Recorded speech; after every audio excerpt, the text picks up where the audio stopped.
Thank you very much. Let me give the floor to the next speaker, author, Madame Arana, s'il vous plaît.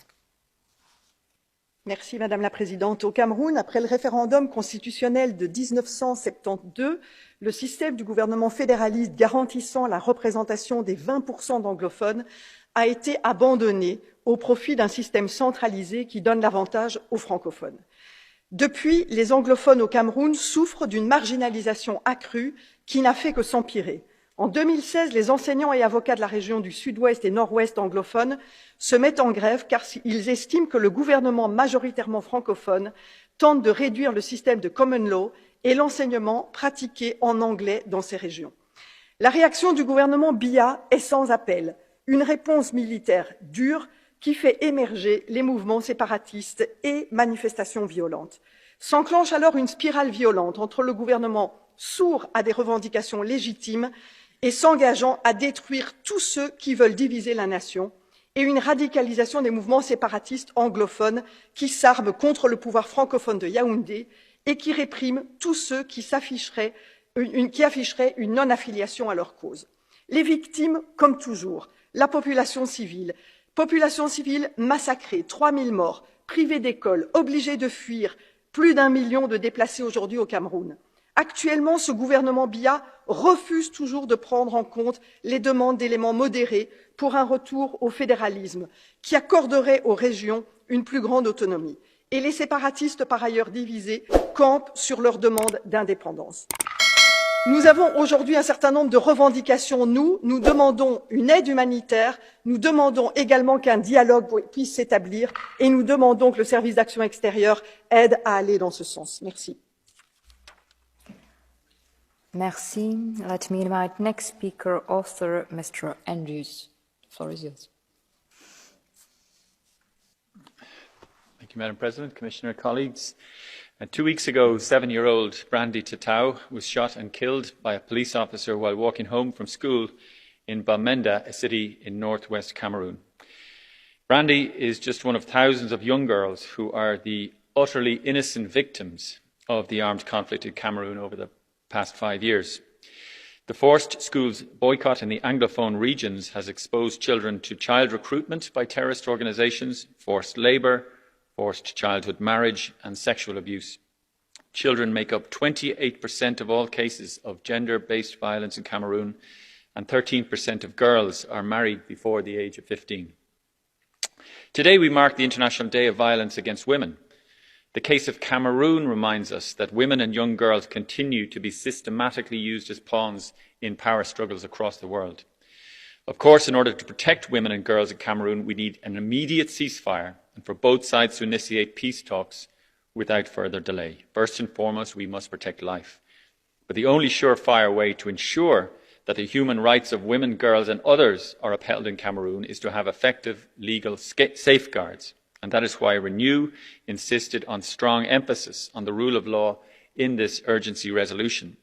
To protect human rights, you need functioning courts, robust, proportionate laws and international recourse. This is the responsibility of the Cameroon government, and it is also the European Union's responsibility as strategic partners of Cameroon to exert the necessary pressure to make this happen. Thank you. Thank you very much. Let me invite next speaker, author, Mr. Corrao. The floor is yours. Thank you, Madam Chair, Commissioner and colleagues. As you know, Cameroon is beset with 2 violent conflicts and went from peaceful protests to war. The escalation of violence has led to a number of simultaneous political and security challenges and to a high level of instability, which the people of Cameroon are now facing. This is very deplorable and frustrating. Armed groups and the government force committed widespread human rights abuses, including extrajudicial or summary execution and mass killings.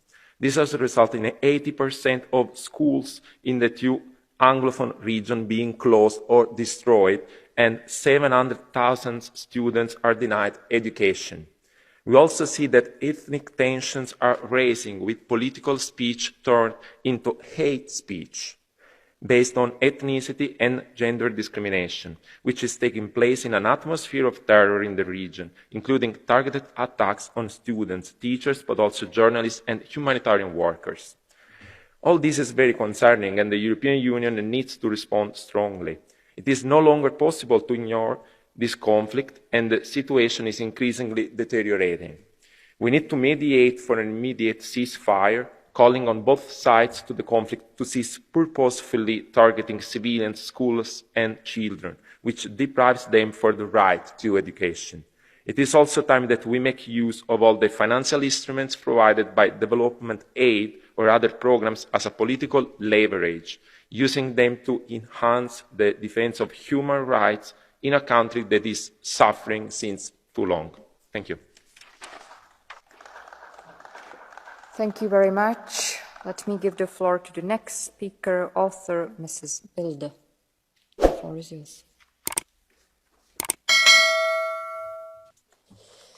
Merci Madame la Présidente. Je l'avais souligné en 2019, la crise anglophone au Cameroun se prête mal à des simplifications outrancières. Et si l'on s'entend sur ces aspects les plus tragiques, les nombres de réformes entreprises depuis son déclenchement sont, elles, souvent occultées. Qu'il s'agisse de la création en 2017 d'une commission nationale pour la promotion du bilinguisme et du multiculturalisme, du recrutement de professeurs et de magistrats anglophones ou encore du grand dialogue national et du statut accordé en 2019. Occulter l'attitude des leaders de l'agitation anglophone des régions du Nord et du Sud-Ouest, dont beaucoup résident aux États-Unis et en Europe, l'est également, puisque certains auraient rejeté l'ensemble de toute discussion avec le gouvernement. Du reste, cette insurrection se fonde-t-elle uniquement sur des considérations d'ordre linguistique et culturel? Nombre d'anglophones vivent, après tout, dans des régions qui ne le sont pas, dans ce pays à 80% francophone. La revendication de certains anglophones, s'agissant de leur représentation au sein de sociétés pétrolières, pourrait de son côté être symptomatique de motivations économiques sous-jacentes. Gardons-nous de crier haro sur le Cameroun, à plus forte raison à l'heure où le terrorisme islamiste semble en passe d'embraser toute l'Afrique centrale. On n'insistera jamais assez, en effet, sur le lourd tribut payé par le pays dans sa lutte résolue contre l'État islamique et Boko Haram sur son sol et au-delà, dans le cadre de la force multinationale mixte et du partenariat transsaharien. S'il s'ajoute l'accueil, dans certaines circonstances difficiles, de plusieurs centaines de milliers de réfugiés nigérians et centrafricains. À l'heure où, en 2020, l'extrême nord camerounais aurait été cible de plus d'attaques de Boko Haram contre des civils, ou que le Nigeria, le Niger et le Tchad dans leur ensemble, le Cameroun, gage de stabilité dans une région sous tension, a besoin de notre soutien, pas de nos anathèmes. Je vous remercie. Merci beaucoup. Let me invite now, on behalf of the group of European People's Party, Mr. Kelly. The floor is yours.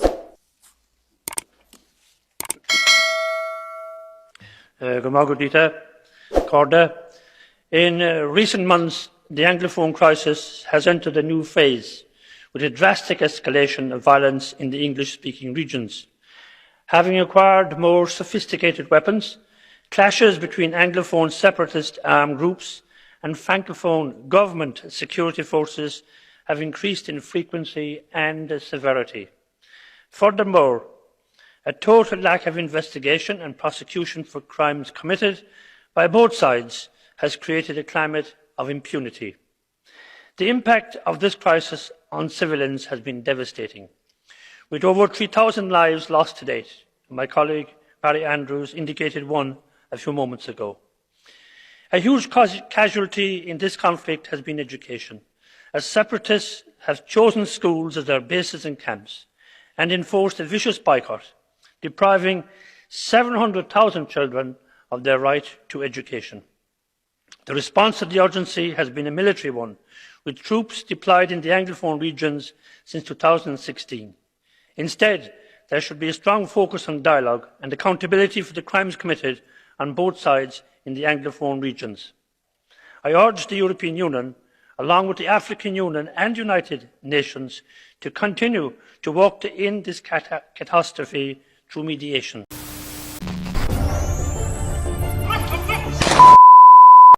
Plaguing or going on in the Twenty-speaking regions of Cameroon for several years now, costing the lives of several people, thousands of them.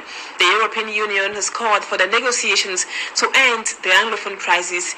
It said in a report that the crisis is highly neglected by the government. Babila Jonathan spoke with a civil society actor, Eric Acha, and now reports.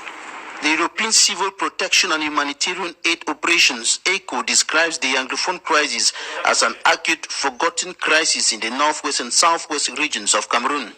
The EU is finally admitting that this conflict remains one of the most neglected in the world, which is just reiterating what the Norwegian Refugee Council highlighted and stressed in their report earlier this year, where the southern Cameroonian conflict was listed amongst the 10 most neglected conflicts in the world.